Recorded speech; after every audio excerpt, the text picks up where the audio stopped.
Hey everybody, what's up? It's your boy MJ, and welcome to the Black Wine Guy Experience Before the Pour, aka 20 Questions with MJ.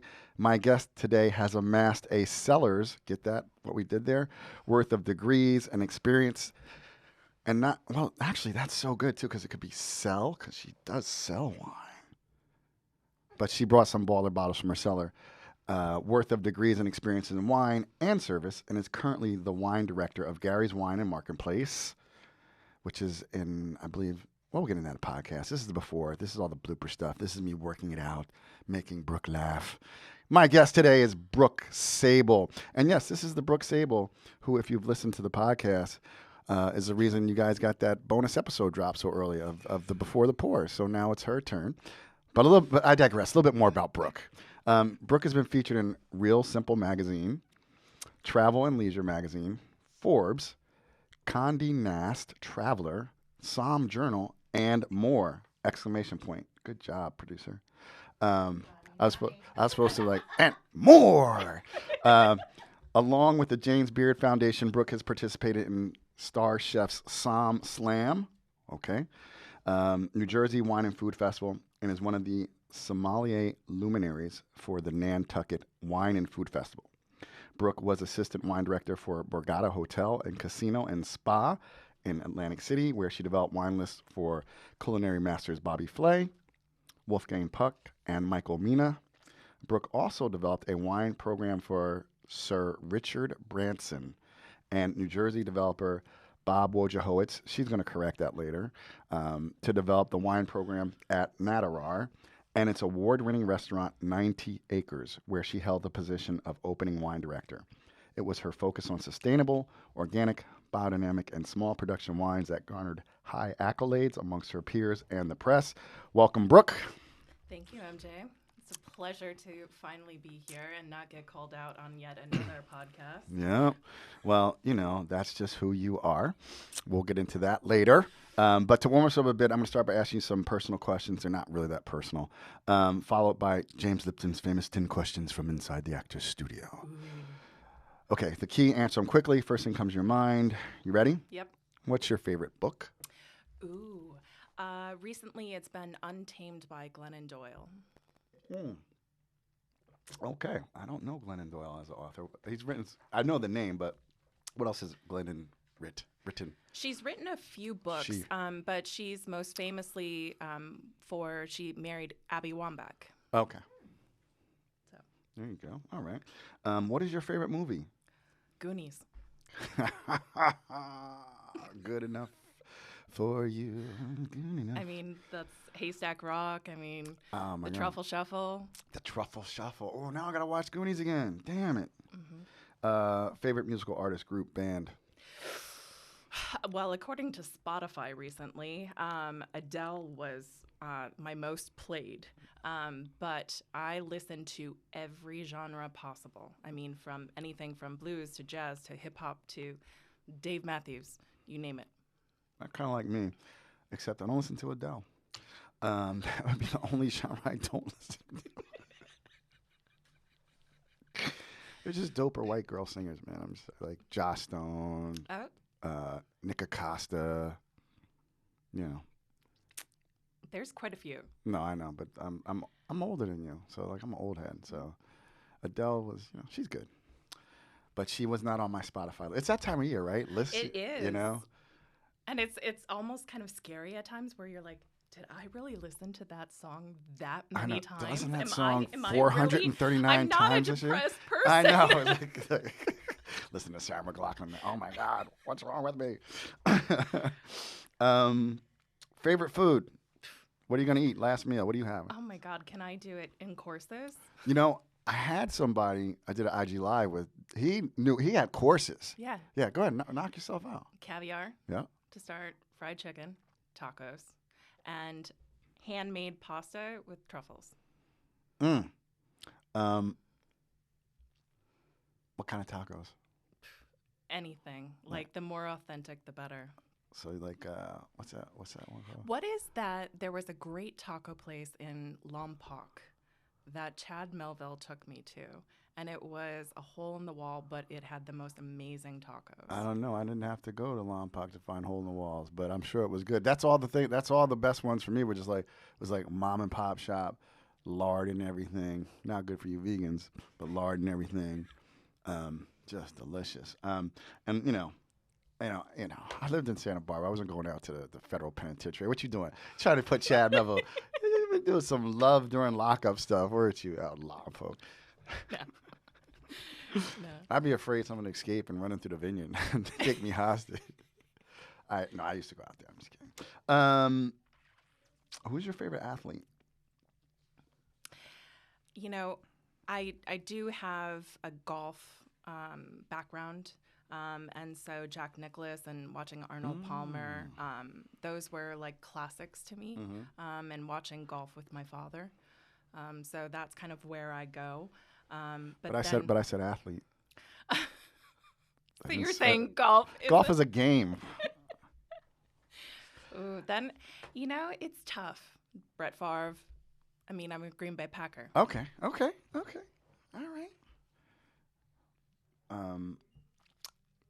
Favorite cartoon as a child? Do Muppets count as a cartoon? Yeah, they're not people. I mean, they were like the first 3D cartoon, right? They were like part of the metaverse before there was a metaverse. Yeah, but I liked the old school like Muppet Show and. Oh, I know, with the guys up in the stands and Gonzo and Fozzie Bear. Yeah, I wasn't really much of a cartoon child though. Like the Saturday morning cartoons, that wasn't me. Okay. I was outside, doing something I shouldn't be doing. I love it. That's good. So. This next question is it's tied to cartoons, but you didn't watch cartoons, but you still had to eat before you went outside. What was your favorite cereal? Golden Grams. Very nice. What's your current exercise routine? A lot of yoga. Nice. A lot of yoga. When, it's a way of calming, exercising. And also I do a lot of hiking also, especially on Sundays. It's my day to just decompress. Nice. Who's your favorite comedian? It's a tie. Dead, Robin Williams. Alive, Dave Chappelle. Met two masters of the trade, the craft. You have quite some stories to share, which I want to get to, but we have to get through these questions. Sure. When I say that, it's like you've had like wine. Like you're like a badass, but who would you most like to have a bottle of wine with? Because you've had some wine with some badass people. So who? Yeah, it's have. True. Oh wow, that's a really difficult question. I would have to say, I would have loved to have had a sit down meal and a bottle of wine with Bourdain. Okay. Yeah. And now we're going to shift our attention to the famous Inside the Actor Studios 10 questions. Brooke, what is your favorite word? Fuck.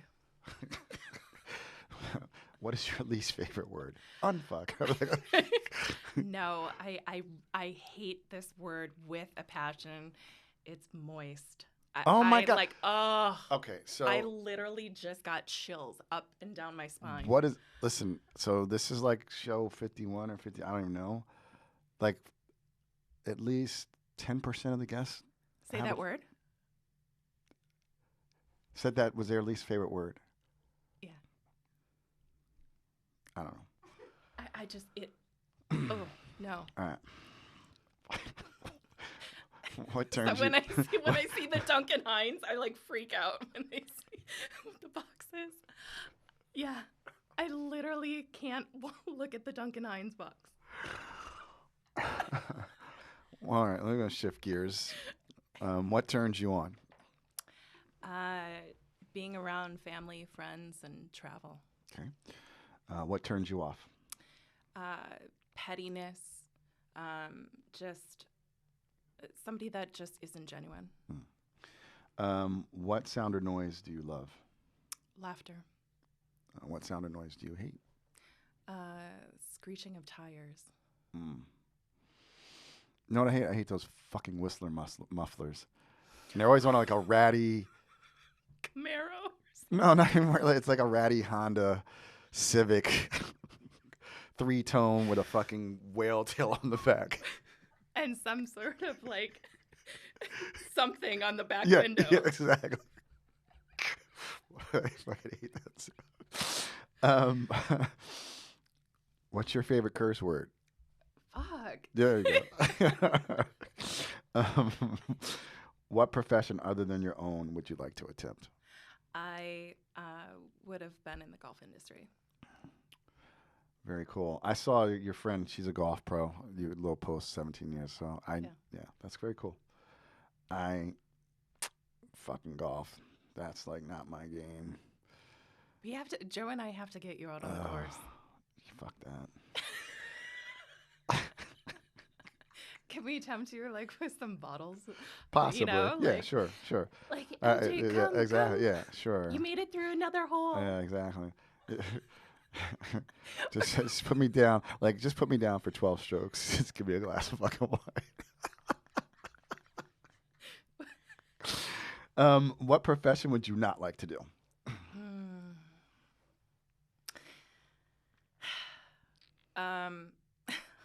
That's tough.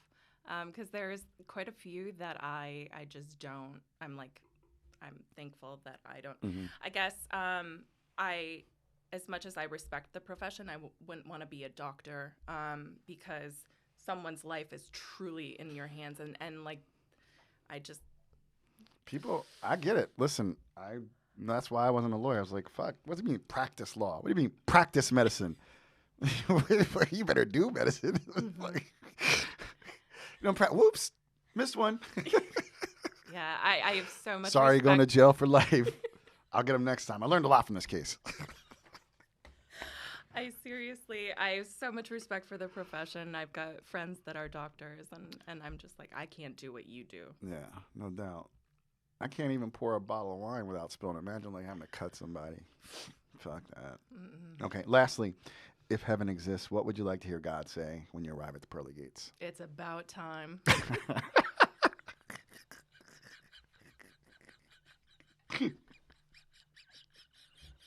All right, well, that was fun. If you want more Brooke, and I know you do, make sure you tune into our episode of the Black Wine Guy Experience, everybody. Peace.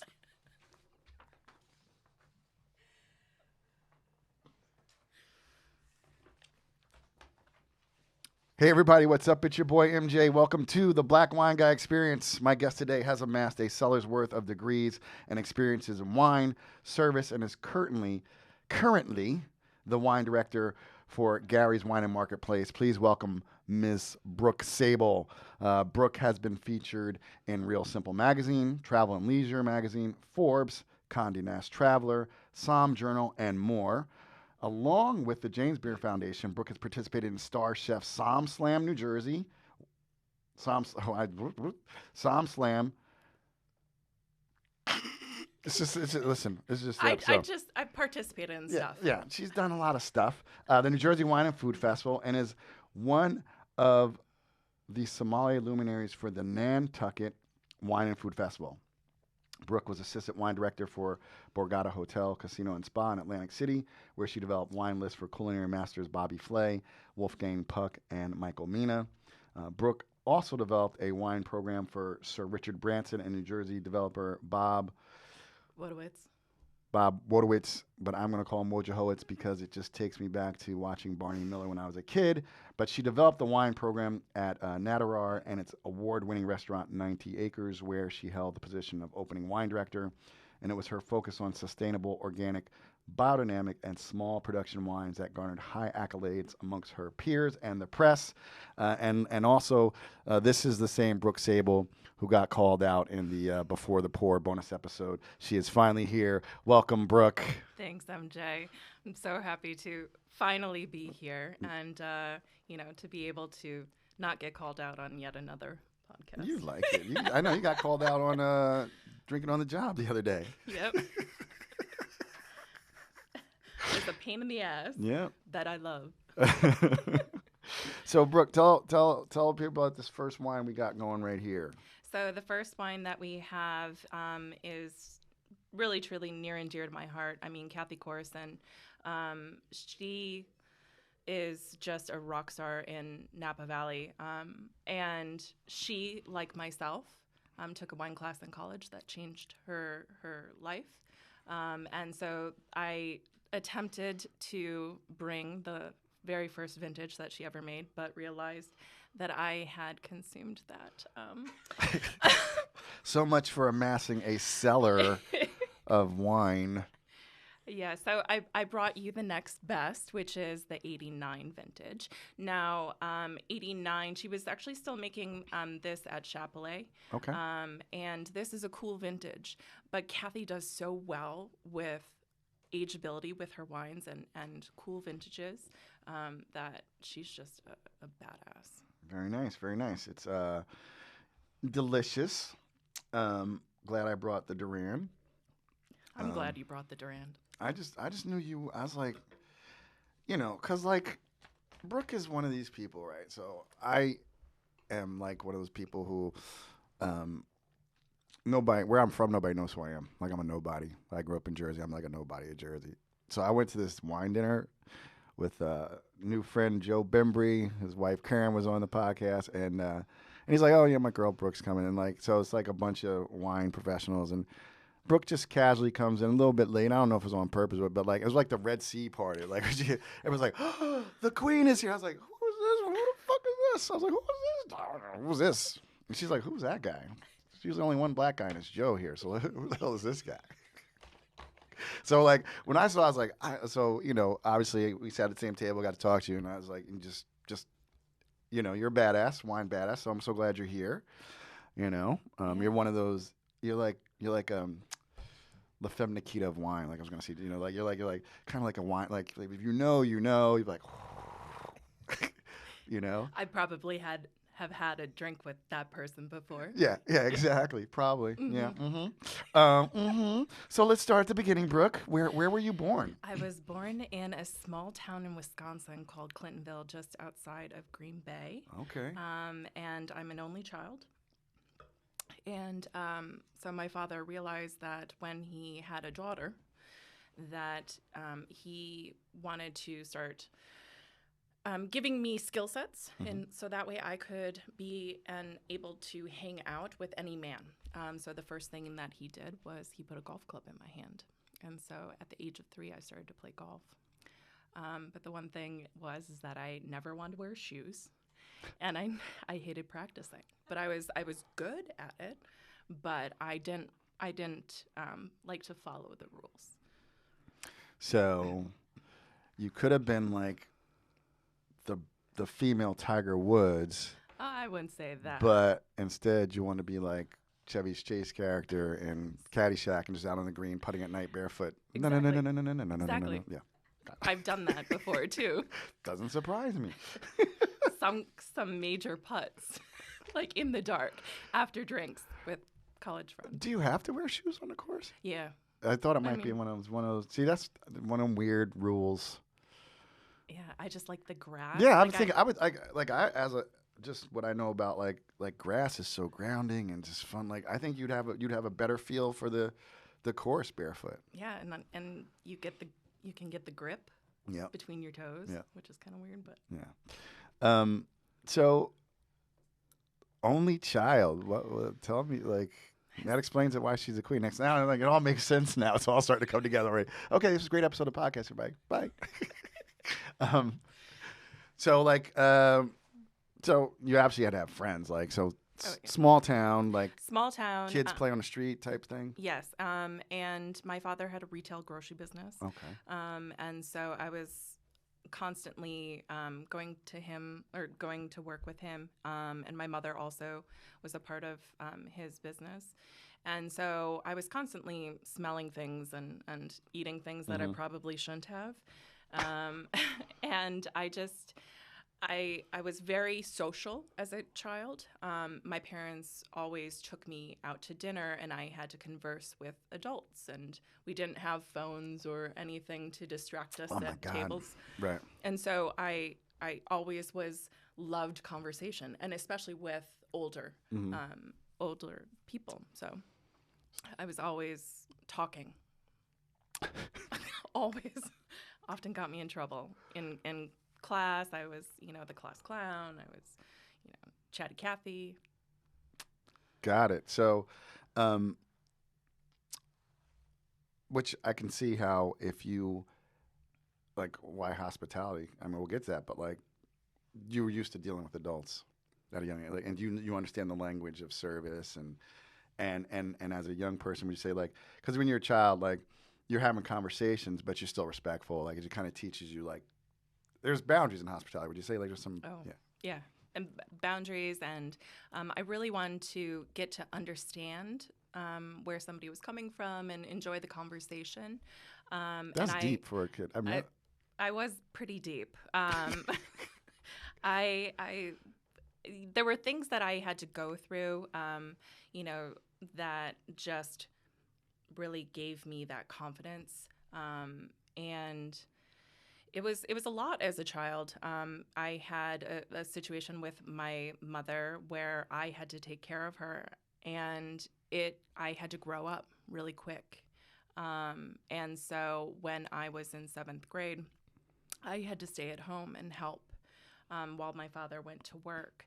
And that is really, truly what kind of grounded me and set even more core values with family and how important family is. And no matter how family has its highs, you have to be there also for the lows. And so I would help take care of her.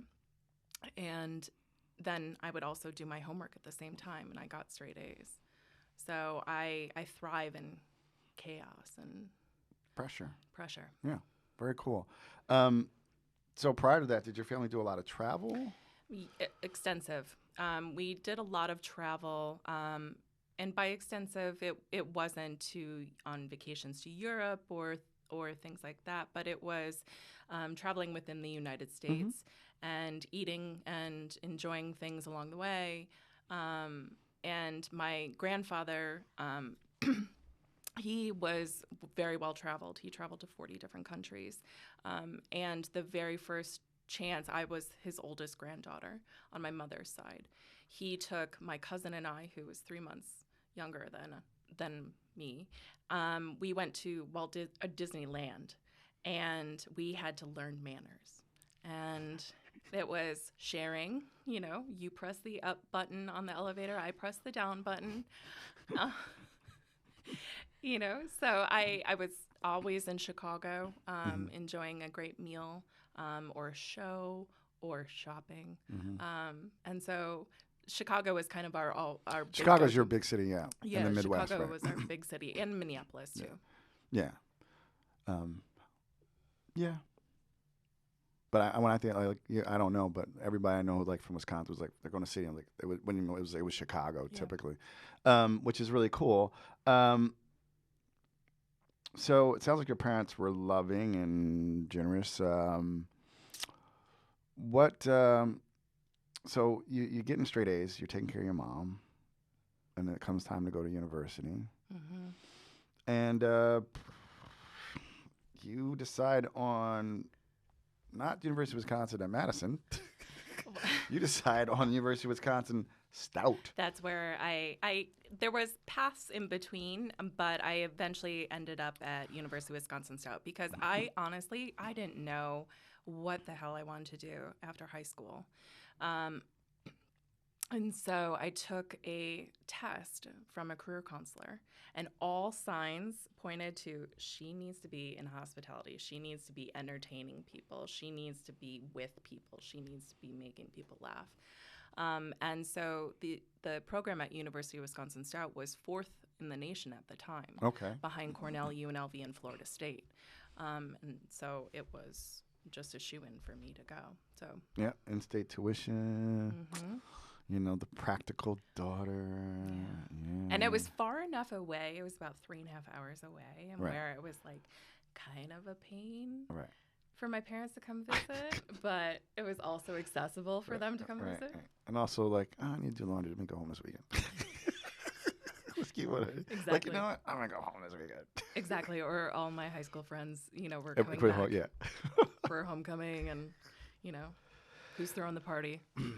So before you landed there, you said you took that test. Like, so once you went there, you know what you're gonna major in. Did you, So, how many years did you spend there? So I spent the full 4 Okay. years at University of Wisconsin Stout, and my path there was more in the golf management, Okay. but in the hospitality side. Okay. So that way, because again, I don't like to practice and I don't like to wear shoes, that I can still be involved in the golf industry because it's something that I loved and loved being around and something that I was comfortable with.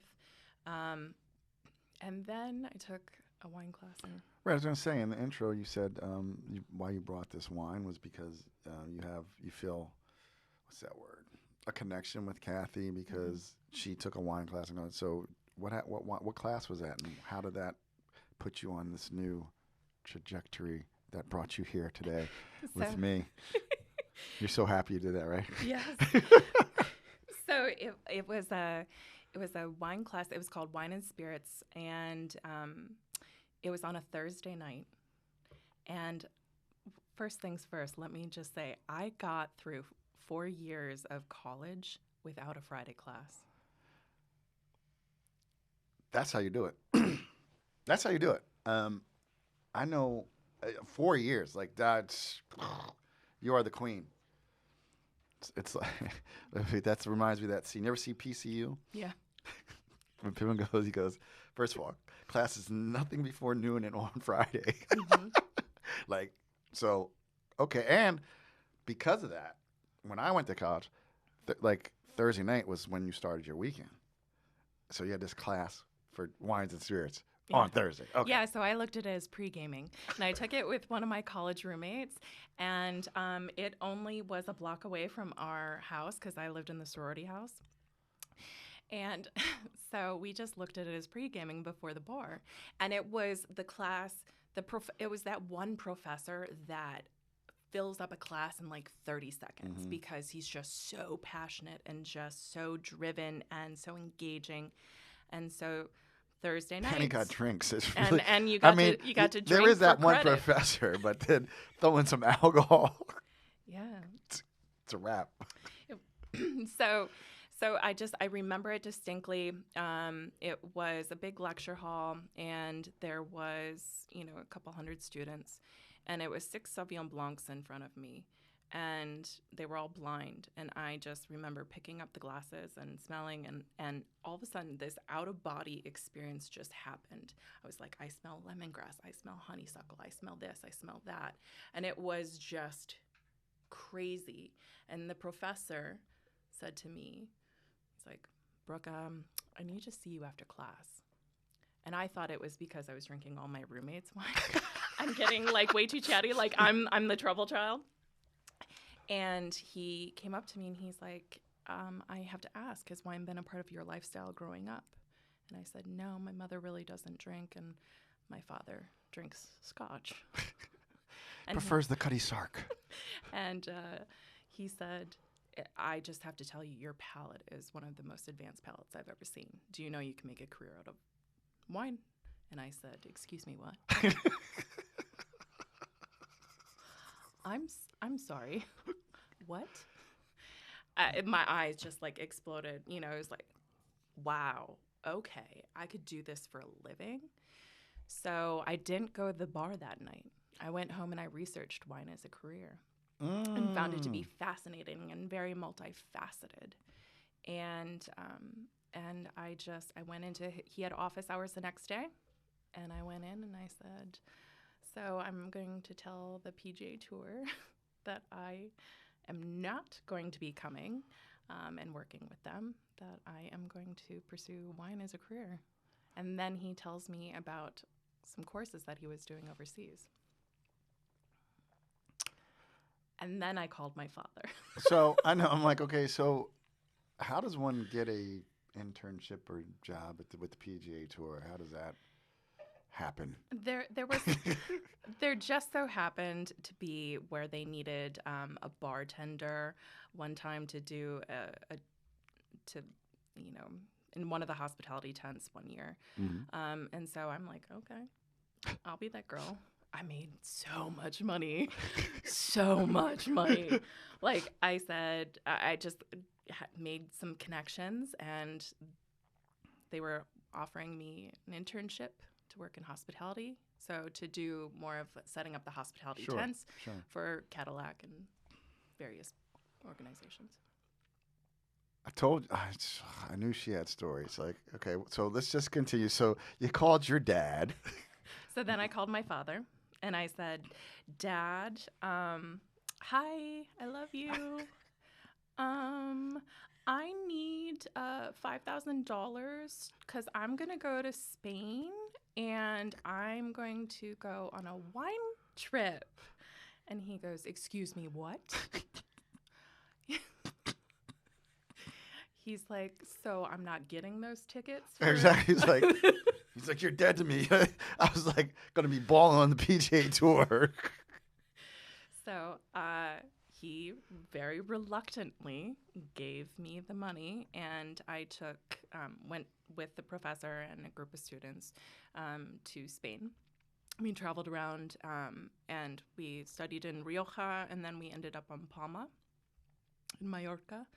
And it was an interesting class because it was all about wine and food pairing. Mm-hmm. And it was an interesting way because you were given the wines ahead of time, and you actually had to create a 4-course lunch or a 7-course dinner around the wine. So the wine was the main ingredient. And still to this day, that's how I go around my dinner. Wine is the ingredient. What kind of wine do I want to show or pull out? So you're like, I invented niche. Getting people in trouble. It's not a new concept. I was doing that on Mallorca. Yeah, I was back in 2001. Have you done a niche yet? No. I'm coming to yours. Be packed. You and Joe harassing me. Exactly. Noonan, miss it. Noonan, miss it. Doing all Caddyshack. Oh, yeah. Oh my God!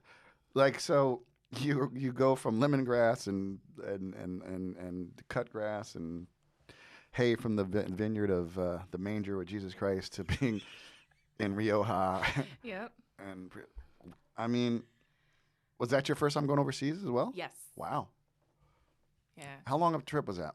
It was, it was about 5 to 6 weeks. Ooh, that's a good, yeah. It was a good chunk. A little immersion. It was a good chunk. And I loved it so much, and I came back, and I was like, spitting out all this kind of stuff with my parents, and my dad's just like, what happened? I just sent my daughter overseas to go eat and drink for a living, and she's like a whole different person. And I said, and he's doing this same class in Australia. So can I take it there? And he goes, well, only if, you round out the last semester, with A's. I'm like, okay, done. I won't go to the bar. I was like, yeah, on Wednesday, Thursday, Friday. Yeah, I was like, that's like not really a challenge for you. You're getting whole age your whole life. Yeah. But, I like that there was some accountability set up into it. All right, so did you take that trip down under? I did, in 2002. Okay. And I actually went earlier with 3 of my college girlfriends. And because one of the girls that was on the trip is actually from Australia, and her family has a series of restaurants and hotels, and they actually have their own ranch in which they had 500 heads of cattle to brand in their hotels and restaurants. So we went and pre-partied. I mean, kangaroos are all over the side of the road. They're like deer here.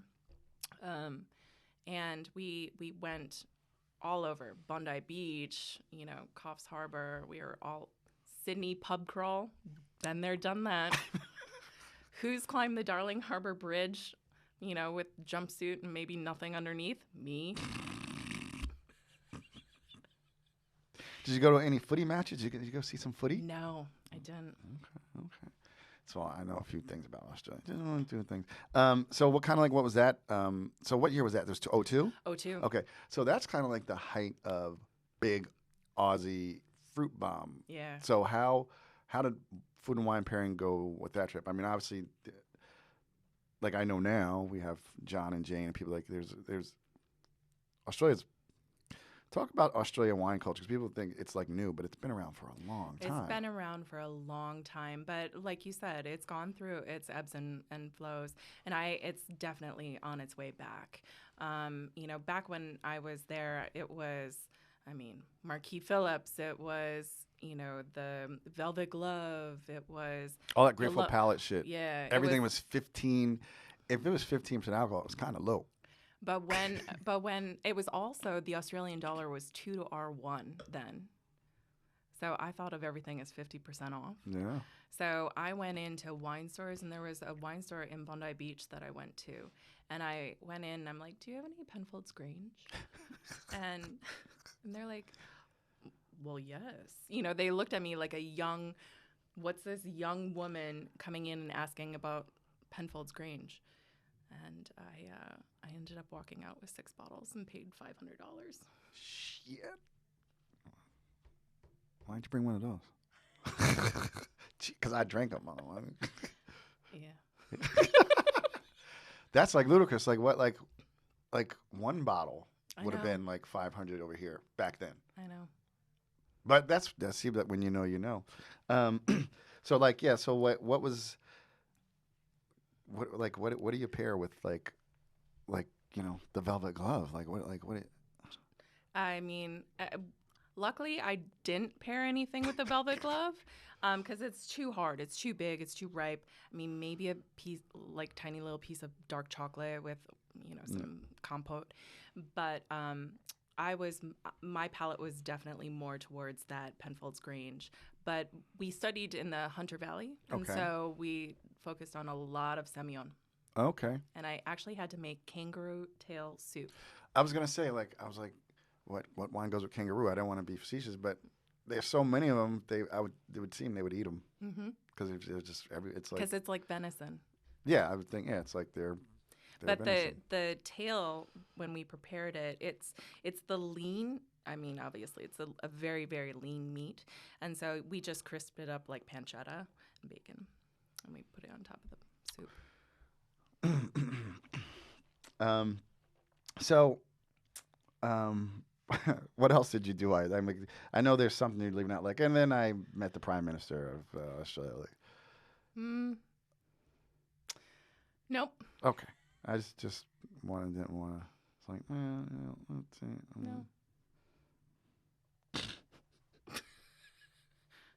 I gave you the bridge story. You did give me the bridge story. All right, so obviously you have this, you have a passion, you have a palate, and you have a penchant for this. So then do you start formal certifications? Do you back? Like, what was it back after you returned from Australia? So I came back and I moved to Chicago and I started certifications. So I started with the International Sommelier Guild. And I took those classes downtown Chicago. And I was working in clothing retail at the time because it was something that I had done in college, and it was just like easy. And I learned a lot, but I knew Chicago wasn't a big enough city for me. I love it. She's like, she's a cheesehead from Clintonville, Wisconsin. She's like, this town ain't got nothing for me. Yeah, and I also had met someone. Okay. So I had met someone from New York, and about 6-7 months after that happened, I was moving out to New York. But one of my professors with the International Sommelier Guild had a connection to Morel in Rockefeller Center. Mm-hmm.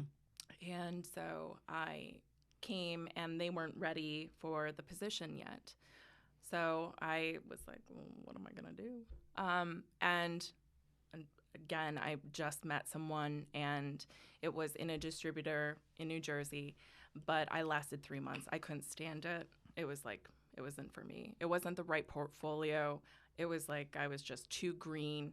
I mean, New Jersey, coming from Jersey's a tough state. Jersey, my first night in New Jersey was not Labor Day, leap year. Okay. So it was February 29th of 2004, my very first night. My boyfriend had flown and we had driven across country and we had to go pick up his car at Newark. Well, he had outstanding parking tickets.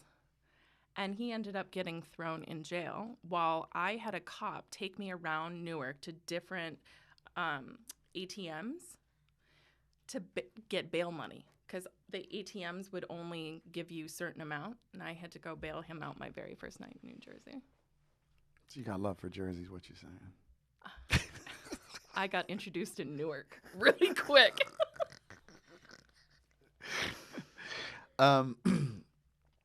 So when did the position at Morel become available? What was that like? Because damn. Like you were, like I know it's connections and I know you now, but like just to get a freaking job at Morel, like, hey, I'm like, that's impressive. So it was the president of the company at the time, and very quickly after I was hired, he then got let go. And so the plan for me then changed. So I worked in the retail store because they were actually going to be opening up a new retail location, and I was to be a part of that. But instead, they chose a man. So I worked at Morel. I met so many people. I mean, you never knew who was going to walk through the door and what you were going to sell. Yeah. I mean, that's the thing when you work. I know in New York, probably someplace, but New York even more so than LA because like you have to drive everywhere in LA. So like I had Paul Wasserman on, like, so he worked at, Woodland Hills Wine Company. So, but you got to go there. But of course, obviously, but like I said, you're in Rockefeller Center, like just fucking. Yeah. Anybody could walk in. Anyone. Yeah. You had people, like, you had tourists, then you would have, celebrities that came in from off the Today Show or off of Saturday Night Live, or you didn't know who was going to walk in the door. And then also it's in that part of town, like, it's, just, and then just, like, you just, like, ball, like, it's like it's not, like, total wine. Like, you balled out. Like, you're, like, high-level wine, like, and then there's just the rich people who come in who buy futures or just want a bottle of DRC. I mean, it's just like... And you never knew what kind of phone call you were going to take, too. I mean, I know that I wiped out the entire tri-state out of 3 liters of Veuve Clicquot for, like, the entire tri-state for a holiday gift. And everybody was like, who is this girl? like that's literally, like, who she... Yeah. Yeah. I would have... Dan Marino would come in a lot. And he always liked his big cult cabs. And he came in one day when I was off, and some of the guys that I was working with were like, so somebody was asking for you. I'm like, oh, who's that? They're like, oh, Dan Marino. I'm like, oh, is it because I told them Packers are, it's where the Lombardi trophy came from, I was like, and I could just see you giving him shit. I mean, there isn't a person I haven't given shit to. That's true.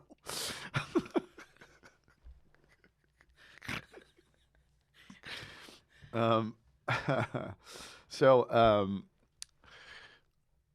where did you go after Morel?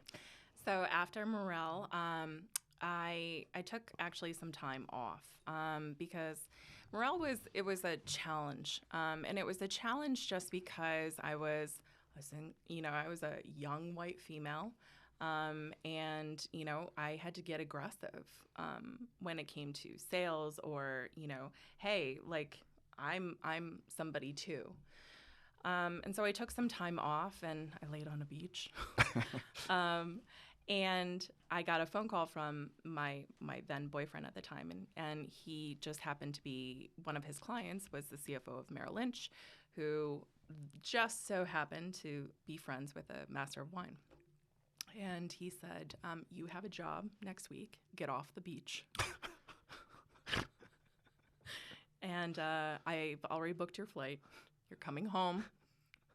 I'm like, okay, cool.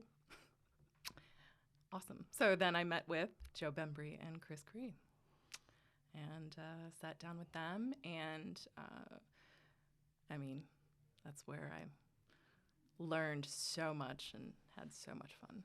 So how long were you at 56 Degree? So I was at 56 until 2006 when I got a call. And I got a call from someone that I had been in that small distributor role that had passed along my resume. The place you were for 3 months. Mm-hmm. Yeah. They had passed along my resume down to someone at Borgata because they were looking for an assistant wine director. And they're like, we know just the person. And I got a call and drove down, interviewed, and they offered me the position. This is like, okay, just a disclaimer. This is not your typical wine career. For all you people listening, I'm just saying, and everybody's seen Somm, and but you kind of like the Matthew McConaughey at Wine League talk like, nope, I didn't go to Hollywood struggle. I got picked for this, and then went and rode motorcycles, and then I came back, and then I got an agent, and then that was it. He's like, I didn't have to do that Hollywood stuff. It's not, So that's cool. So holy shit, you just went down. I get it. Okay, so oh my God, so what's that like? What is that like? Working at Borgata? Yeah. First of all, there's no windows, so you don't know truly, and especially if you're at B Bar. I don't even know if there's still B-Bar there, but you didn't know what time of day it was. But it was, I was there from 06 to 09. God. And obviously you lived down in South Jersey? I did. Where'd you live? I lived in Brigantine. Oh. Yeah. It's windy as shit in Brigantine. Well, that whole area, because it's like a barrier island. People don't even... I'm from New Jersey, and I think I just started to understand how Jersey Shore works. It's like these little barrier islands and all that shit, and the wind does whip down, especially down that area. Yeah, it's actually windier than Chicago. But yeah, Chicago's named the Windy City.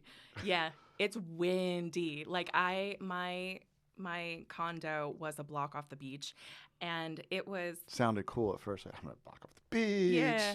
Bye-bye. And then when the wind would whip through, I'm like, oh my God. Am I going to go up like Auntie M, this Wizard of Oz? So, again, you're big time. So you're working with, who did you work with down there? What type of work were you doing, and who were you doing it with and for? So I was assistant wine director, and there I oversaw the sommelier team. And so there was a sommelier in every restaurant at that time. And so I had to know all of the table positions, all of the menus, all of the wine list in each of the fine dining locations. Also knowing what wines were in the casual dining, the 2 nightclubs, and have to deal with events as well as the residents. So anyone that was a butler guest. Oh, yeah, there's stories.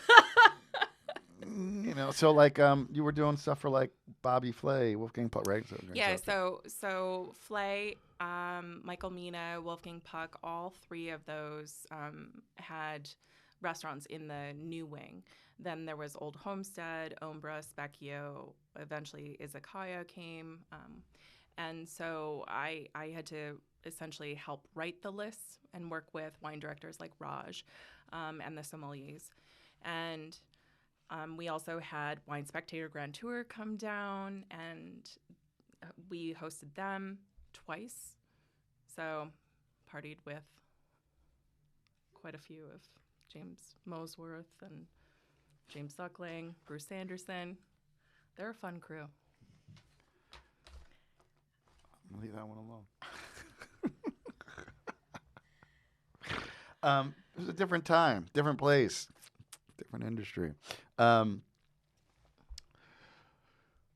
Did you ever meet Bobby? What's it like to work with Bobby? Oh, Bobby. Yes, of course I met Bobby. Yeah, of course you did. Bobby actually, my last 9 months when I was at Borgata, we had the sommeliers within Bobby Flay, they left. And so Bobby's like, I want Brooke in my room. And there were 2 men formerly that were in that room. And that first night that I worked that room, there was like 950 covers. I was the only sommelier running around in heels, mind you, and a suit. And there's a huge wine cellar with a metal ladder. I think I've seen a picture of you somewhere in your heels. Yep, running up and down that ladder. And I did more sales than the 2 guys combined on a busy night. So Bobby's like, she's in my room permanently. How come you haven't been a guest on like Beat Bobby Flay or anything? Like someone who actually knows well who could take him down. Tequila can take him down. I do know that for sure. Because I could just see like you being very distracting and annoying, and knowing where the bodies are buried. Yeah, I mean, I ran into Bobby in D.C. At an oyster bar, and I was sitting at the bar minding my own business, and I look down, and Bobby walks in. He's like, "Oh God," and I'm like, I just turned the other way, and he's like, now I know I'm going to be here the rest of the night. And my friend was like elbowing me. He's like, I think he's talking about you. And I'm like, I just want to drink my Fernet cocktail. And so, yeah, we ended up closing down the place. But, yeah, so. This is who she is. She knows everybody. Fun, but like working with such great talent there, to be able to work with Raj, and whenever Raj came, Raj and I always hung out. When I was sitting for any exams, he would come and blind taste me. But Raj Parr, he said to me after I did a flight of 6, he's like, line up a set for me. I'm like, okay. He's like, you can go anywhere. I'm like, perfect. Awesome. I'm like, give me a few hours. So I'm like pulling bottles. And I saw that man go 6 for 6 and nail down to producer. It's like, it's crazy. Yeah, let's talk about blind tasting because it's very, became very popular because of the movies. The Somm movies. But when I was even working at Acker back in the 90s, like blind tasting's going on for a long time. Yeah. I mean, it's, but like what's it like you said, like how, because you've seen some like how do people do that shit, man?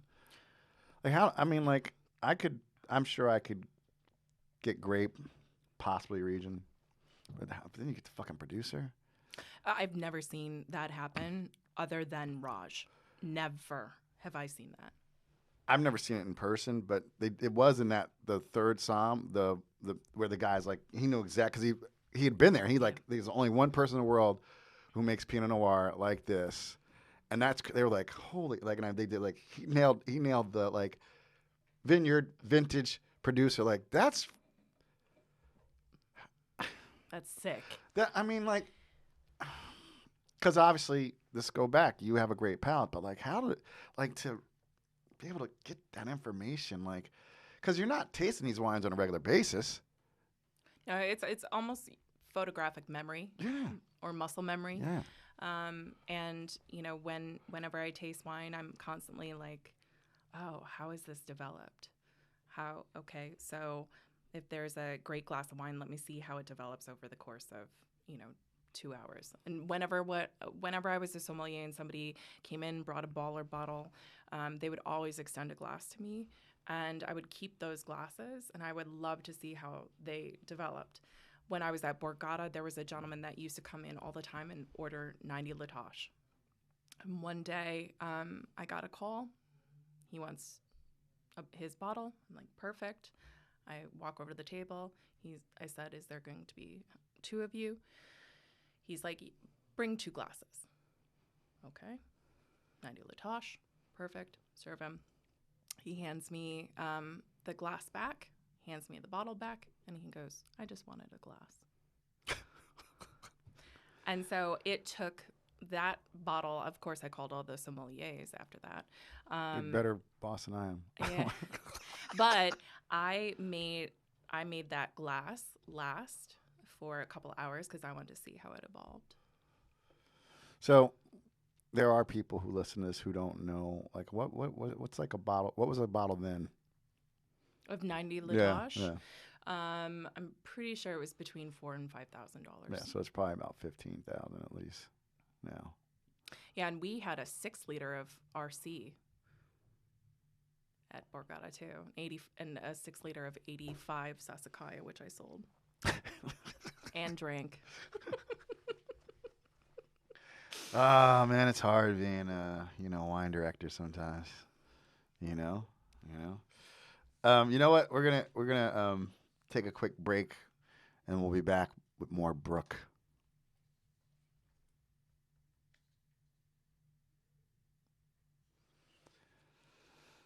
Okay, so I think you said you were at down in AC till 09? Till 09. Okay. And what had you leave this? Seems like besides the wind at your condo, other than that, it seemed like a pretty good gig. It was. There was challenges, of course, with any position. Mm-hmm. And I got another phone call. And it just so happened to be both Joe and Chris within 5 minutes of each other. They both had the same ID. And they said, we know of a job. You'd be perfect for it. We've already recommended you, and they'll be calling you in an hour. And I said, okay, can you tell me about what the position is? And they said, it's a new resort that's opening up that Richard Branson's involved in. And I said, okay. So I drove up, and I met with them. And in the conference room, when I met with Bob Wojtowicz, there was a picture, and it was a picture of Ombra's wine cellar on his inspiration board. And I said, oh, that's Ombra. I actually re-gridded out the entire Borgata wine cellar, and I started with Ombra. And he's like, wait, I saw you taking inventory, and you were the inspiration for the wine cellar at Natirar. And it was like instantly like, I'm home. What were you born with, a horseshoe up your ass? Come on. Brooke Unicorn Sabel. You should have played the lottery a long time ago. I'm calling you for some numbers. Well, the few things I can't control, Mother Nature, FedEx shipping, and New Jersey Transit train. Well, I made it on time. This time. Oh my God. So let's recap these phone calls you got. You just got a phone call. So basically since 2003, Mm-hmm. I've never had to look for a job. The jobs have always found me. Well, there's a book called So Good They Can't Ignore You, and I think that applies to you for sure. Okay, so Richard fucking Branson? Yeah. What the fuck? Yeah. Uh-huh. So that story goes, Bob Wojtowicz went down. He had made his money in insurance. And he went down to Necker Island on his 40th birthday, and he knew of the property. And he had a vision to transform the property into a luxury resort. And from that, then he proposed the idea to Richard. And on a handshake deal, he agreed to partner. All right, so let's talk about this property, Natirar, which when we were warming up, when you're like, that's Raritan spelled backwards. Because the Raritan River The flows. Raritan River. I know. I'm from Jersey. Raritan River runs through, goes out, dumps into Sandy Hook Bay, cuts is near Rutgers, cuts up that whole that Bound Brook area. Blah blah. I know. Come on now. I'm from Jersey. Be like you not knowing something about Wisconsin. But I just think it's very funny because you just spell it backwards. Like it's like Evian. It's like naive spelled backwards, right? Like, people buy the shit out of it, right? So what was this property? So what was this? How big was the property? And So the property was actually 500 acres in total, and it was actually formerly owned by the Macy family, not the Macy's department store, but the shipping and whaling section. I thought it was like the William H. Macy family of Fargo fame. No, I'm kidding. But. Yeah, so it was actually Kate Macy and her husband Walter Ladd that built a 33,000 square foot mansion for 2 people in 1912. They don't like each other very much. They were a very philanthropic couple. They were a barren couple, and so they turned their home into a convalescent home for people to stay free of charge. And it had to remain a convalescent home for up to 50 years after both of them passed. And the reason why there's the PPAC train station is because of not only that property, but an even bigger property behind, which is called Blairsden, which is 66,000 square feet.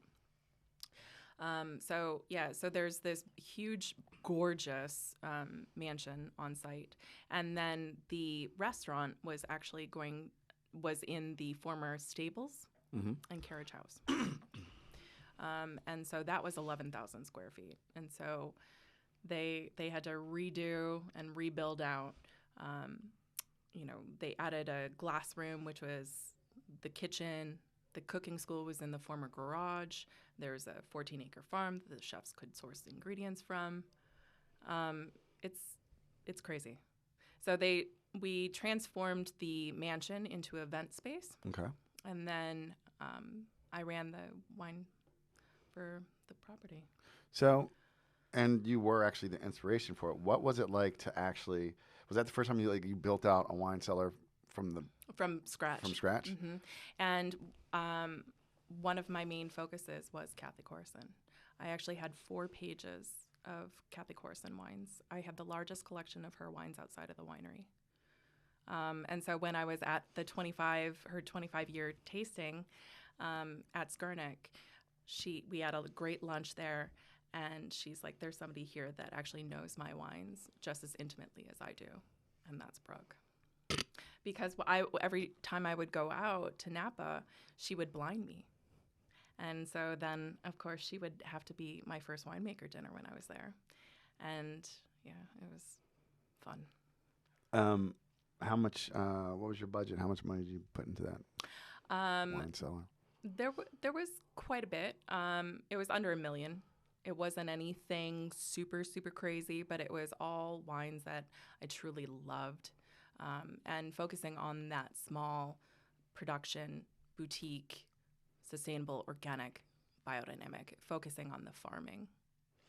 So let's talk about that. So how did you get so passionate about sustainable, organic, biodynamic, and small production wines? Like, how'd that happen from 2002 till? That goes back to my time with Chris and Joe. Okay. And learning, because Morel, I had worked with more national brands, and I saw a different world with 56, and really understanding that it's about producer and it's about leaving the soil in a better condition in which he found it and leaving it for other generations. And so I wanted to bring that back. And so I made it a point of stating on the wine list whether something was sustainable, organic, or biodynamic, and also vegan. And that was back in 2009. It was a tome of a book of a wine list. What was what were some of the standout bottles you would say, like prize bottles? Like obviously the Corazon stuff, but like Jackie Truchot 05s. I had this last great vintage. I mean there were so many. A lot of champagne because I do love my bubbles. Anything from Baresh to Vintage Krug. There wasn't any big baller bottles other than Rousseau and the Jackie True shows, and I had a lot of great Bordeaux, a lot of great Rhone, but I was spread out throughout the entire world in terms of regionality. And so, we're going to talk about it because you put it out there on your Instagram. She's like, just want to say congratulations to my good friend making it to space. She would put a picture of her, like her bikini on the beach at Necker Island. How'd you get to Necker Island? I mean, how many? It's like literally, it's like we're talking. That's a finite number of people get that invite. So that story on how I got. Well, first, before I got to Necker, when we had our big kickoff party. Mm-hmm. Richard came, and we had about 250, 300 people there. And Richard's like, okay, so tell me about all these bottles. And we were down in the wine cellar, and everybody leaves and goes upstairs, and the door shuts. And Richard and I are locked in the wine cellar because the sensor on the door stopped working. And like there was speeches being made upstairs, and Bob's like, wait, where's Richard? And then people are like, wait, where's Brooke? And Richard's like, we were down there for 10 minutes. And, we just had this hilarious conversation. And it was, let me tell you, it was also a great inspirational conversation, too, about the pursuit of goals and dreams. And come on, break us off some, like, nuggets, because, I need some inspiration right now. Shit. Yeah, he said, the biggest thing and the hardest thing for us to do whenever we set out for a big goal or a big dream is taking that first step and believing in yourself, and just, you can't go back. You got to just continue forward. The only way out is through. Mm-hmm. And he always, always remembered something about someone, Mm-hmm. one thing. Mm-hmm. So it's crazy for him to walk through the restaurant and remember one thing about each person. Yeah, I think people like that are really special.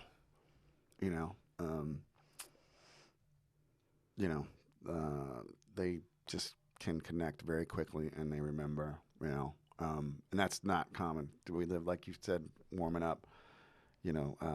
People remember how you made them feel. Yeah. But most people, but it can be done in an authentic way. But like literally, for someone of that stature to remember something about somebody, I mean that's just like shit. Look at your life, girl. Damn. Locked in the wine cellar at Richard Branson, and he just gave her his Sir Richard talk. Yeah, it was like I had my own personal TED talk. Yeah, exactly. It's like he's like, Richard Branson is my life coach. Speed life coaching. Oh, we should do a show. Speed life coaching in the cellar with Brooke and Richard, Sir Richard. That'd be fun. Bring champagne. He loves it. Okay. Good to know. And so, so you guys, you get this incredible just talk with this just badass dude. Just kind of, I don't even know what to say because I don't think I've even been like that kind of level of achievement. And I've been around some, I'm here with you, so I got something going on. But like, that's like some high level achievement. So then, how did you get the invite? Like, what were you doing down there? Did you do wine stuff for him? Was it just a party? It's like, Brooke is she's such an amazing young woman, For when I went down to Necker? Yeah. So I went down to Necker by the graciousness of someone. I had done something nice for him. Mm-hmm. He had a charter school that he founded, and I did his first fundraiser, and we raised $250,000 for his charter school. She fucking raises money for charter schools. They're going to be a shrine to you one day. So Saint Brooke of the wine business. That's why when God sees me at heaven, he'll be like, it's about time. Yeah. I mean, I've had many close calls. Where I'm like, is it my time yet? Yeah, you're like, God, if you're listening, help. Give you a little Chappelle And he's like, nope. Another 45 years. So I was gifted a trip down to Necker. Okay. And yeah, I went down with, ironically, it was around my 40th birthday. Of course. And so I went down with a bunch of my friends, and we partayed.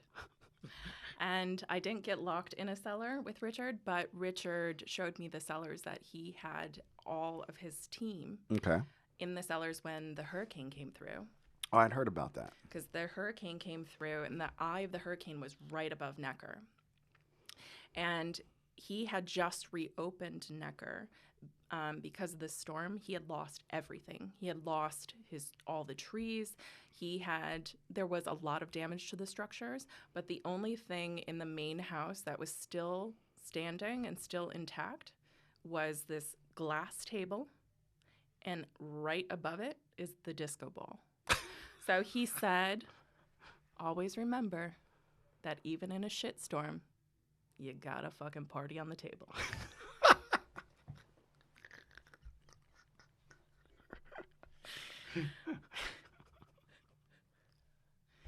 So there's that. But yeah, I went down into the cellar, and there's 2 cellars, and picked out bottles for the evening. And he had me pull out some bottles, and then he and I sat and we drank. And one of the bottles, he said, he's like, oh, I'm going to have to replace that one before someone comes back. And I'm like, oh, was it for someone, or somebody requested it? Or he's like, oh, that's Brock's bottle. And what was it? PYCM. Really? He's a PYCM? Yeah. Shoshana Pellini? It was San Oban, actually. I was going to say, because, shit. Good to know for when President Obama finally makes his way here. To the Black Wine Guide. Yep, exactly. Harmon, picking Make right. it happen, Harmon. I'm just coming right to you guys for the wine. Big shout out to you. Mm-hmm. Yep. That's kind of crazy. So who else have you had wine with? Bruce Springsteen, Jesus Christ. I mean, who else have you? So there was a gentleman that used to come down to Borgata often and do stand-up, and he and I became good friends. So whenever he was in town, I'd always get the call. And it was Billy Crystal. And Billy Crystal loves his Bordeaux. Okay. And I got a call one night, and it was the senior VP of Ops, and he said, Brooke, you're wanted down in the private dining room, and you're off the clock. And I'm like, oh, somebody wants me to drink. And I walk in, and all of a sudden I see, Brookie! And it's Billy Crystal at the end. And so he and I are talking, we're chit-chatting, and he's like, well, what are we drinking? I'm like, 86 Margaux? He's like, okay. And so he was seated at the head of the table, and I was to his left, and there was a seat open that was next to me. And I went and decanted it and brought the glasses over, and all of a sudden, he and I are talking like this, and somebody pulls up next to me, and he's like, what am I, chopped liver? And it was Robin Williams. And that was the 4th time I've actually met Robin Williams. And that was the last time I saw him. And so I got to share a bottle of wine, an 86 Margaux, with Robin Williams and Billy Crystal. Okay. So why did you leave this job again?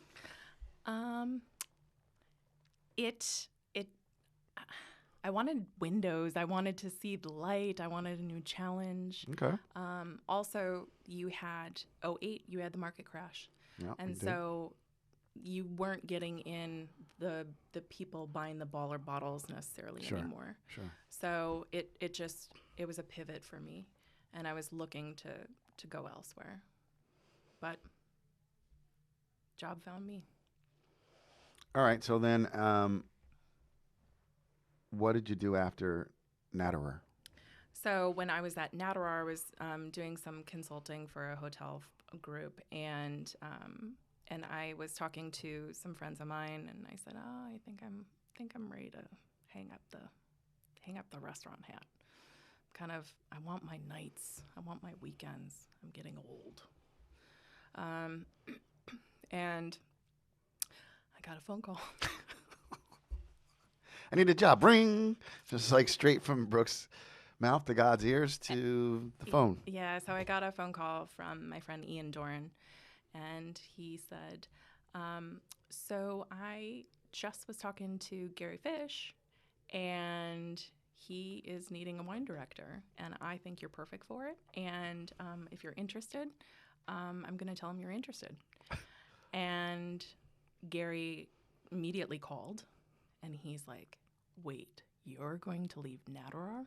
You would actually consider coming to retail?" And I said, "Gary, you have to remember I'm coming back to retail," because I was at Morel, 56, and it was one interview, and I had the job.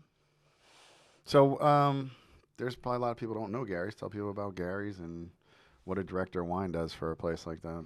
So Gary's Wine and Marketplace, so we have 4 locations in New Jersey, and one most recently that we acquired in October of 2019 is when we opened our St. Helena location. So we took over the former Dean and DeLuca next to Press. So that's our 5th location. So Gary Fish has been in the industry for 40 plus years.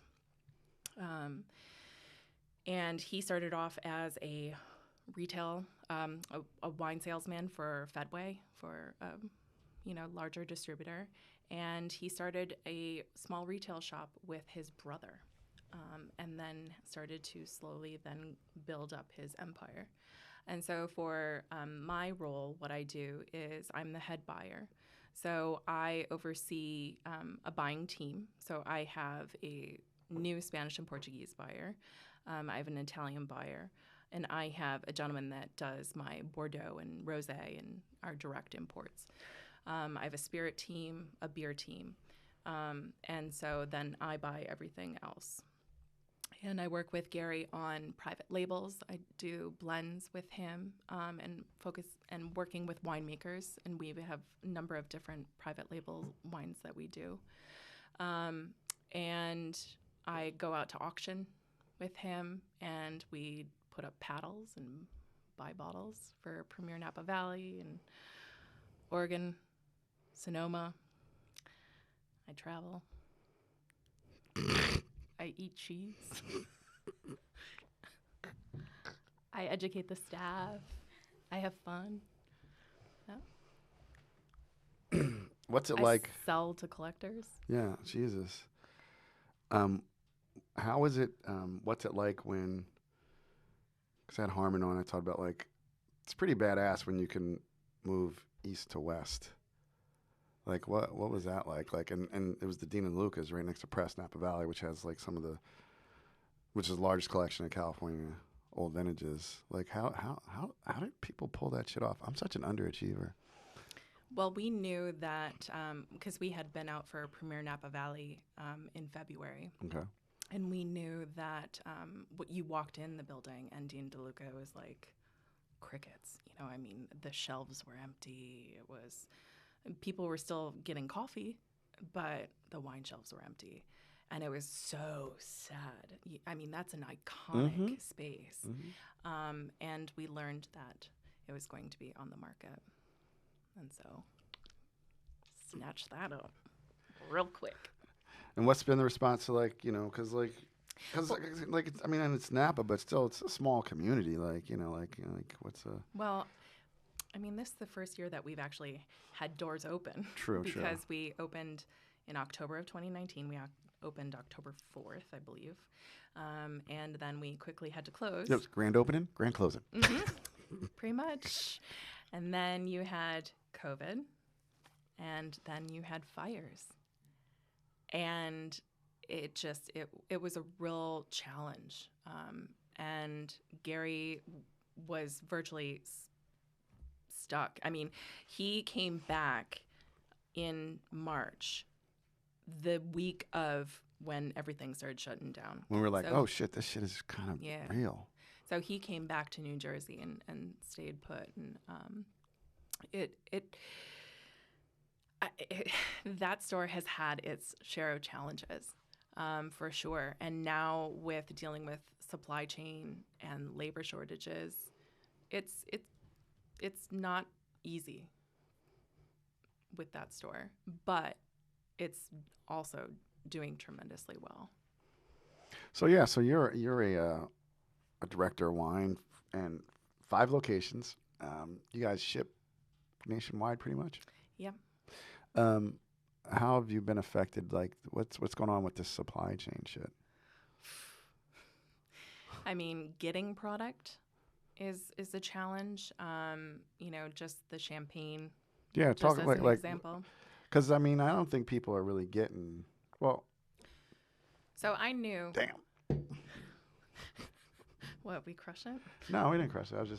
I know it was expensive, but I saw the bottle. I was like, damn, nice bottle of wine. I know the wine, but just usually people don't leave a sticker on. It's like, oh shit, there's a sticker. Oh shit. Love you, MJ. Love you too, girl.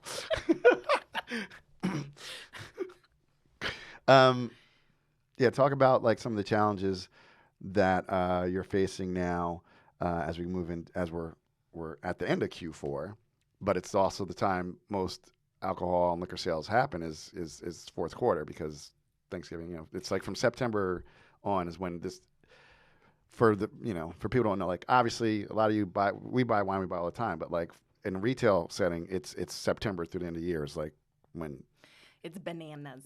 Yeah. I started stockpiling back in August. Okay. Because I saw what could possibly happen, and so I was buying as much as humanly possible, and I'm like, we'll find a place to put it. And now, I mean, we're looking at possibly running out of all the LVMH products. Be a cart, we got a lion's share. But I mean, now more than ever, it's like, grower producers, now is the time to shine and show affordability and also terroir. And here's some awesome juice. Yeah. Let's run through. Let's have some fun with Brooke. Let's run through like. Where were you? You was with Joe a couple weeks ago.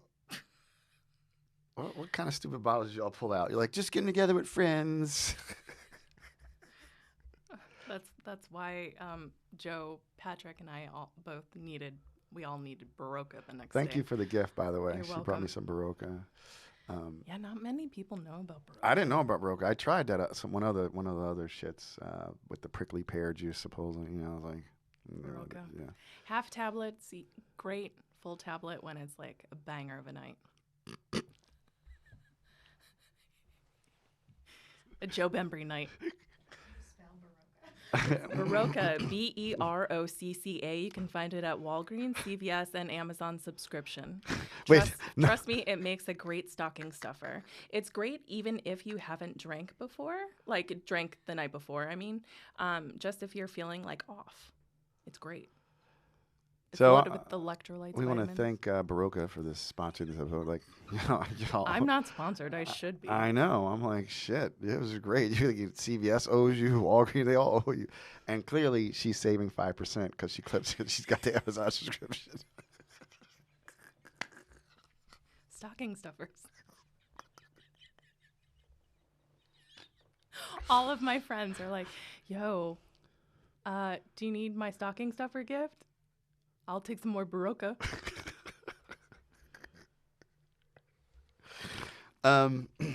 So getting back to Joe. yeah, And so then like I know I like there's people who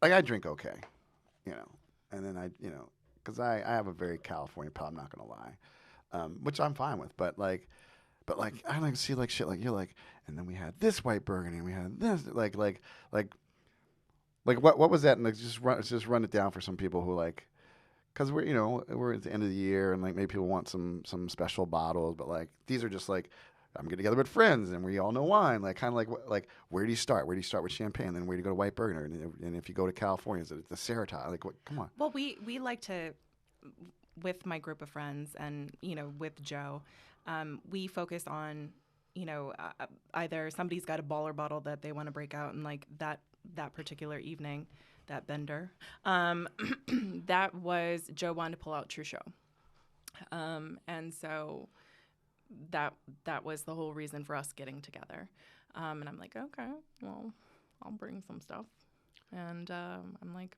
do we do champagne? Do we do Chablis? Do we do White Berg? Like, what's the theme? The theme is just like, let's ball out. I mean, we've had themes where I brought, for example, I'm like, I have all this, kick-ass Syrah. Like, I love Syrah. And why? I want to eat lamb, but I want somebody else to cook it. So Patrick and Joe were like, okay, well, let's get together. And I'm like, it's a K Syrah. And we did it the Sunday after the election. Okay.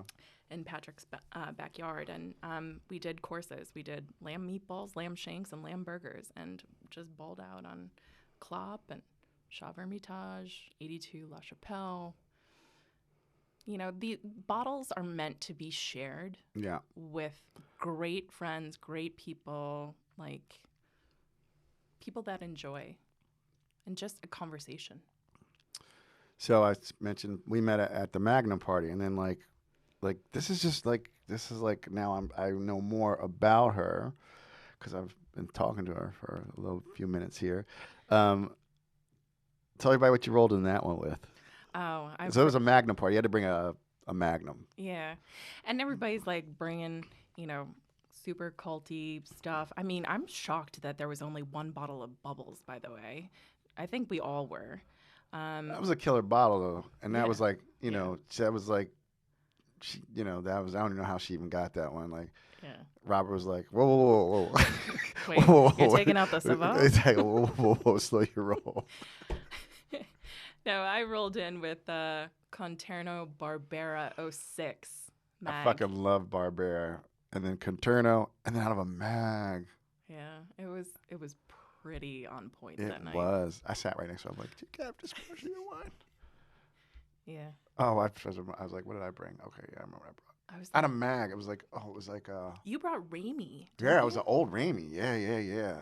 It was like a 2000 or 204. I think it was 04. It was 04 Ramey, Richie. Yep. And a mag, and it was immaculate. Yeah, it was beautiful. And I bought that at retail. And it was. Fortunately, it had been stored well when I laid it down. I had it for 2 years. I was like, I don't know how this is going to be, but like, I was like, oh shit, this is fucking good. Shout out to Dave Ramey, making some great Chardonnay, and that party. I need to buy more Magnums. It's really talk about that. Like, why is Magnum so special? Magnum show you care. Because wouldn't you rather be drunk than thirsty? Yes, I think I had to think about that. Mm-hmm. Now, there's just so much complexity and involvement that happens in a Magnum, and it takes a little bit longer, so you got to be even more patient. But you can find some fun, cool stuff and not crazy prices. No, I know. Like Beaujolais out of Magnum is dope. I've been peeping some of that, but there's bigger bottles. But do you think when bottle size? Do you think Magnum is just like the right size? It is. Because like you know those bottles where you need like a crane to pour them. Like that's. Yeah. 3 liter, 6 liter, 27 liter I've opened once, and that was just like impossible. That took like 4 of us. was like, how in the are we gonna open this? The rest of you guys were like, that was a big ass bottle of wine. Yeah. Okay, so we're coming up. You know, we got some time, but let's start talking about, like, we were talking about fun stuff. So, like, what was like that 27 liter? What was that bottle? What was that a bottle? Flaccinello. It was Fontori Flaccinello. I don't even remember the cost. All I know is that this gentleman bought like mags, 3 liters, 6 liters. It's crazy. We mentioned 90 Latache. What's like the most? What's in my top 10 bottles? Yeah. MJ? What are your top 10 bottles? Um. Because this is like some whole other level shit about to happen right here. Okay.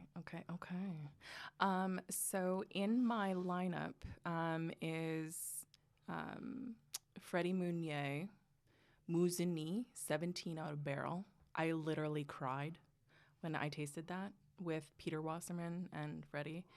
And I'm like, Freddie was generous that day too. And he poured me 3 ounces. And I was like, sitting there, I was smelling him crying. And he goes back and he thieves more. And I'm like, she's like, Freddie, you just took me to church. When my mind's, I could hear, like, just in the cellar, like, Ave Maria started playing. Yeah. Mm-hmm. And just the tears just streaming down your face. I'm like, church, preach. 90 Krug. Oh, I've had 90 Krug. Yeah. That's a winner. 1875 Bual Madeira. I haven't had that one. 68 Vega Sicilia Unico. Now, see, there's like only like a couple. There's like maybe 3 or 4 wines in 68 because I'm born in 68. The Vega is the king. Mr. Kevin Zaley did bring me.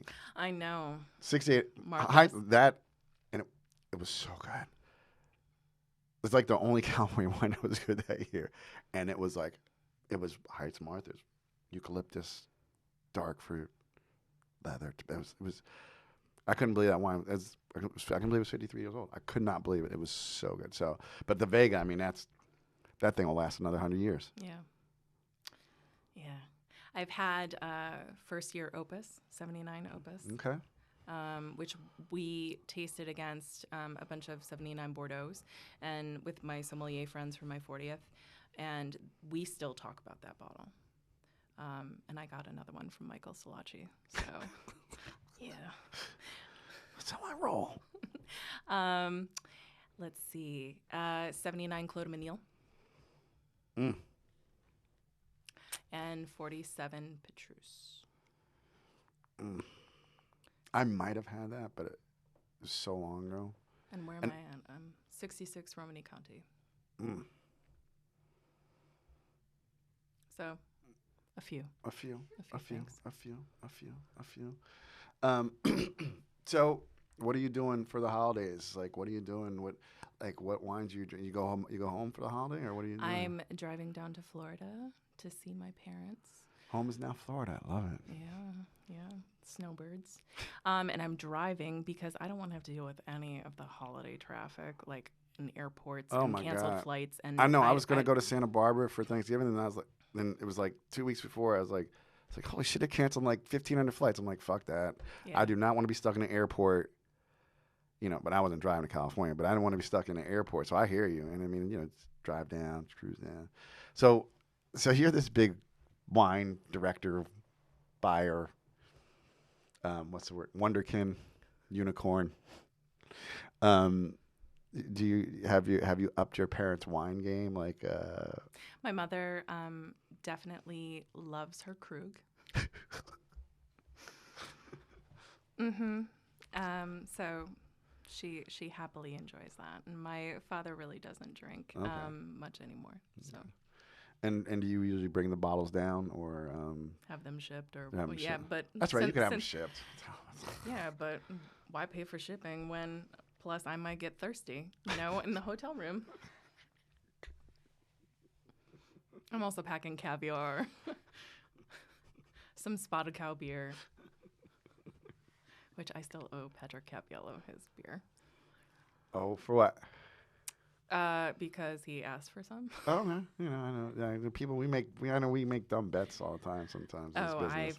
I run my mouth so I was much. gonna say, like, I had to bring back a whole carload of Spotted Cow beer when I came back from Wisconsin last year, and send it out to a bunch of winemakers. So I've never even heard. See, New Glarus Brewing Company. You can only get the beer. It's a crushable beer. It's nothing fancy. It's just a simple, easy to drink beer that just goes down. So, I mean, it's like the Pliny the Elder of like Wisconsin. Is like it's just like you can't get it, so people want it. Yeah. Fucking wine people, we're so funny. I got like a $75 bottle of cider from Grand Cru. Like, who buys a fucking $75 bottle of fucking cider? We do. I was like, me. Exactly. All right, so I want some Spotted Cow beer. Yeah. Yep. I want a sixer. Done. Good. I've got cases still. So you're in luck. Awesome. We'll crush some with Bembry's. Awesome. Oh yeah. Yeah. I'll tell you about that when we're done. So through this whole journey though, like what was besides the professor saying, you know, who are you? Are you Brooke Rothschild? Like, how do you know this much wine? Like, was there a bottle of wine that just fucking blew your mind? And like, I mean, you said, I was like, I can make a living, but like, what was that first? Aha bottle. Yeah, that first Ave Maria moment. Like, you're like. I remember it being a Alsatian Gewürztraminer, and I don't remember the producer. Mm-hmm. I just remember it was like, what is this? Okay, this is fun. You know, it's different. It's got so much aromatics and so much complexity. And of course, we had it with cheese and some honey. And that was just the bottle that just got me hooked. And so when the professor's like, oh, so what grape would you be? I'm like Gewürztraminer. I'm sweet and spicy. I'm also a Gemini that has an alter ego name. Simone. Mm-hmm. Oh, the twins. Oh. Yep. Yes. And you all and everyone, all of my friends know when Simone comes out, they're like, oh, wow, she's out. Hide your children. hide your bottles. So when I throw a party, people know that they have to have drivers. Yeah. Oh, yeah. Simone throws some parties. Oh, my God. Well, Brooke, Simone, I could talk to you even longer, but, you know, we're going to wrap it up here. I think that's a great place to wrap it up. When Simone throws a party, you need a driver. I think that's where we stop right there. But tell people where they can find you, how they can be a part of what you're doing. You can tell them about Gary, like what's going on here. Sure. So you can find me on Instagram at Brooke Sabel. And you can also find me at Gary's Wine and Marketplace. Any one of the locations, feel free to email me. But yeah, Gary's Wine. Brooke Sabel, and I've been saying her name wrong. I don't ever correct anybody because I'm just like. I mean, Sabel's sexy, right? It's like Sabel, yeah. like that's a Sable. Yeah. You know. I mean, they're. But you're from Wisconsin, like it should be Sabel. Now it all makes German. sense. Yeah. Yeah, it's like that's like Wisconsin. Sabel. Mm-hmm. Yeah. Oh my God, so much fun. We'll have you back on. We'll have you back on for sure. We'll find some other shit to talk about. Oh yeah, there's stories. I know. She held back. I did. I know. I gave you some. You gave me some. Everybody, Brooke Sabel. Until next time, cheers to the Mavericks, philosophers, deep thinkers, and all you wine drinkers. Peace.